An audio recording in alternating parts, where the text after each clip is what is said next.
Kredit xalqni rivojlantiradimi? Yo'q. Davlatlarga qarang, ularni qanday boshqarishadi, ularga qarz berishadi. Davlat bu pullarni banklarga yo'naltiradi. Banklar kimga beradi?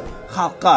Moliyaviy savodxonligi past xalq bu pullarni hech qachon investitsiya, biznes, ishlab chiqarishga emas, aksincha maishiy texnika, to'y, mashina, jihozlar, qiymat tushadigan narsalarga sarflaydi. Natijada hamma qarzdor, pul zanjiri pastdan yuqoriga qarab ketadi. Davlat avtomatik boshqariladi. Bizdagi banklar eski model, markaziy bankdan 14% dan ol, 22%, 30% ga xalqqa ber. Yagona daromad manbai kredit foizi.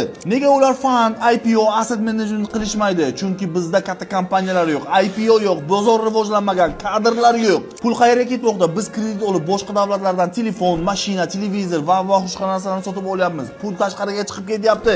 Bizda esa ishlab chiqaruvchi kompaniya yo'q, investor yo'q. Amerikaga qarang, Apple, Nvidia, Microsoft odamlar pullari bilan o'smoqda. Kompaniyalar boyimoqda, odamlar ham ulardan foyda olyapti. Bizchi savodimiz bo'lmasa, ilm olmasak, unisi bunday qilmayapti, bunisi bunday qilmayapti, o'tirsak, hech narsa o'zgarmayapti. Trillion pul bermaydimi? Xalq uni qanday boshqarishni bilmasa, hech narsa o'zgarmaydi. Davlat o'sishi uchun xalq ilmli bo'lishi kerak. Da, bizni bundan chalg'itishyapti, chunki boshqa insonlarga, boshqa davlatlarga bu nevigidna, ularga bu narsa yoqmaydi. Rivojlanmasak boshqa davlatlarga borib, boshqalarga ishlaymiz va kredit yopib yuramiz. Shu uchun ilm oling deyman, asabiylashib gapiraman, chunki haqiqatni ko'rib o'tirman. Moliyaviy savodxon bo'lmasangiz hech narsani o'zgartira olmaymiz.